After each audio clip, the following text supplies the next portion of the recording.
नैतिक अनुशासन ही होता है। और लद्दाख की भूमि से निकला हुआ संदेश आज विश्व के कई मुमुक्षु के लिए जीवन को आगे ले जाने का कारण बना है। लद्दाख में इन पवित्र अवशेषों की उपस्थिति हमें याद दिलाती है कि भारत की सभ्यता हजारों वर्षों से शांति और सह अस्तित्व का संदेश देती आई है।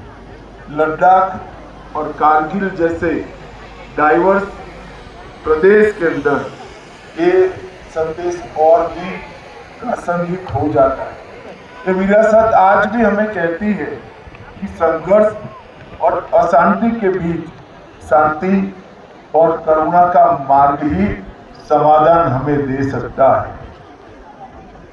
लद्दाख में कई सदियों से बौद्ध धर्म अलग अलग समय पर अलग अलग तरीके से पहुंचता भी रहा, पनपता भी रहा और विकसित होकर लद्दाख के बाहर भी गया। कश्मीर के बौद्ध अध्ययन, महायान दर्शन और बौद्ध कला का प्राचीन केंद्र था। वहीं से लद्दाख को सबसे पहले बौद्ध धर्म का संपर्क और संसर्ग और सत्संग करने का रास्ता मिला। सम्राट अशोक के दूतों ने कश्मीर गंधार के रास्ते में यहीं पर लद्दाख में बौद्ध प्रभाव की नींव रखी।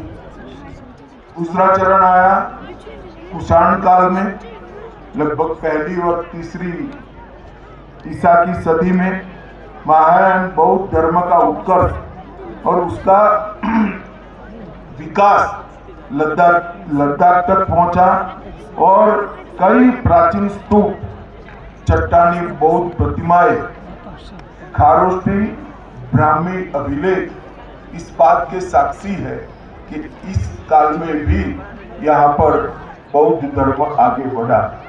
सिल्क रूट के कारण भी कश्मीर, लेह, यारकन, खेतान और तिब्बत को जोड़ने वाले मार्ग होने के कारण भी वस्तुओं ने सिर्फ वस्तुओं के लिए नहीं, व्यापार के लिए नहीं, विचार के लिए भी ये मार्ग एक प्रकार से बहुत महत्वपूर्ण बना।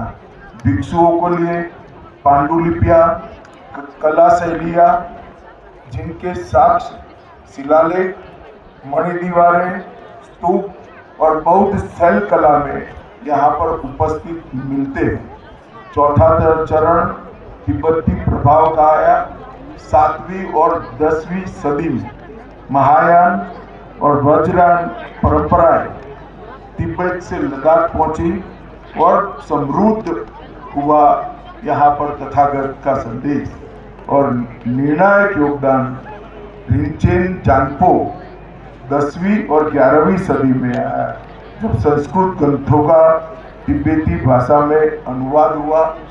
108 मठों की स्थापना हुई, अलची मठ की स्थापना हुई और बौद्ध धर्म को संस्थागत और स्थायी स्वरूप दिया गया। मित्रों, आज भी पूरे दुनिया में जहाँ जहाँ बौद्ध परंपरा है, लद्दाख से संवर्धित हुआ ये ज्ञान बहुत महत्वपूर्ण माना जाता है। आज ये पवित्र अवशेष यहाँ पर आए हैं, तब मैं एक बात कहना चाहता हूँ।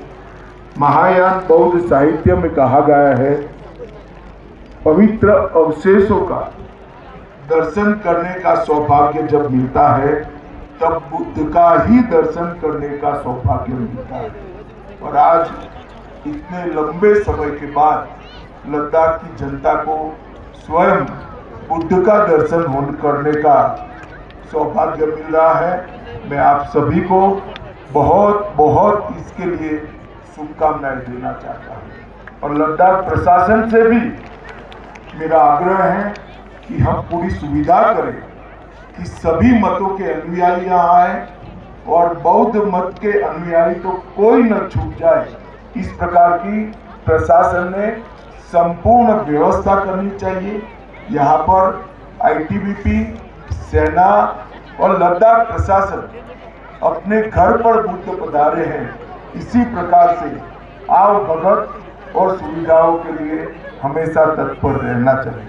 मित्रों, अंत में मैं एक ही बात कहता हूँ, भगवान बुद्ध ने जब ज्ञान प्राप्त किया और ज्ञान का प्रचार और प्रसार किया, अनेक भिक्षुओं को देश भर में फैलाकर ये ज्ञान का प्रचार किया, उस वक्त बुद्ध का ज्ञान जितना प्रासंगिक था, आज 2500 साल के बाद बुद्ध का ज्ञान दुनिया के लिए बहुत ज्यादा प्रासंगिक है। बुद्ध के 2500 साल के बाद भी बुद्ध का ज्ञान बहुत ज्यादा प्रासंगिक है और मैं तो आशा करता हूं कि भारत के ज्ञान को, तथागत के महान संदेश को, भगवान बुद्ध के संदेश को पूरी दुनिया समझे, स्वीकारे, समाधान के रास्ते पर आगे चले और मध्यम मार्ग को स्वीकार कर आगे चले। फिर से एक बार पूरे भिक्षुगण को प्रणाम करते हुए, पवित्र अवशेषों को प्रणाम करते हुए मेरी वाणी को विराम देता हूँ। भारत माता की जय। वंदे मातरम।